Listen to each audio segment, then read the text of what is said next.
Գևորգ, ոնց որ շատ ես ուրախացել, որ Նարեկ Կարապետյանի հետ հանդիպել ես։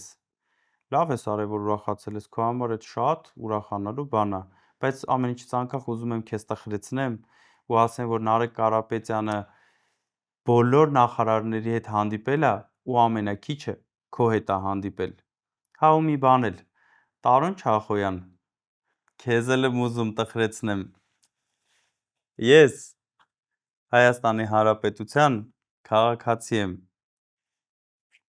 Ես էլ անձնագիր ես, բայց շատ չտխրես։ Ես հիմա նստած եմ ընկերոջս հետ, Կադարյան Ռոբերտի հետ, ով որ ներկա է եղել ժողովուրդ ջան, Նարեկ Կարապետյանի ու Պապոյան Գևորգի հանդիպմանը։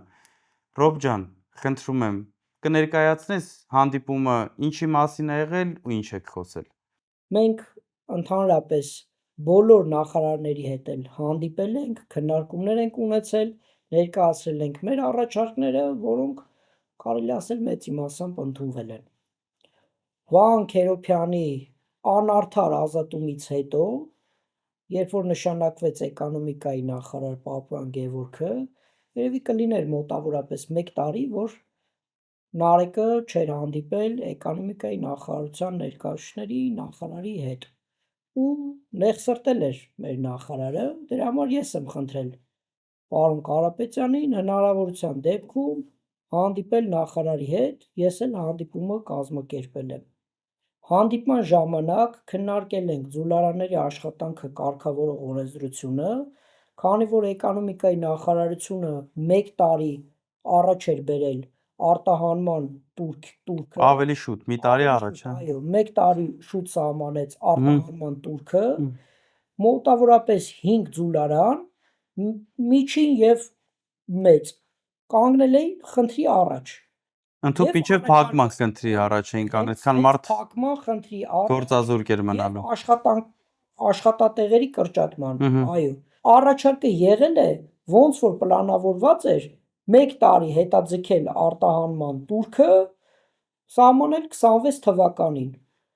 Քննարկման ժամանակ Պապոյանը առաջարկեց տրամադրել սուբսիդավորում, բայց Նարեկը ասեց, որ սուբսիդիա պետք չի, մեզ պետք է որ օրենքը ճիշտ աշխատի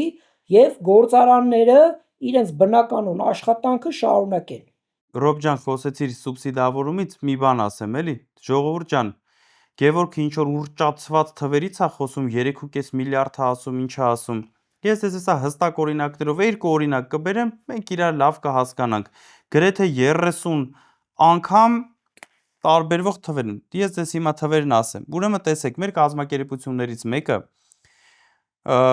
ուրեմն պետական ծրագրից օգտվել է 9.6 միլիոն դրամի եւ այդ նույն ժամանակահատվածում վճարել է հարկ շուրջ 996 միլիոն դրամ։ Երկրորդ օրինակն է բերեմ։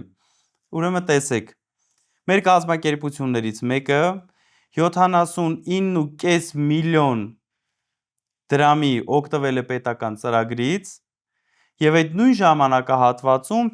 2.9 միլիարդ դրամ հարկ է վճարել։ Գևորգ, հերիքա սուտ խոսած։ Ինձ թվում է այդ պարգևավճարներից մոտդ ինչ որ ընկալման խնդիրներ են առաջացել կամ վաղուց եղել են ավելի են սրվել, չեմ կարող ասեմ, բայց բոլորը գիտեն, որ դու հայտնի սուտ խոսացող ես, բայց հերիքա սուտ խոսած։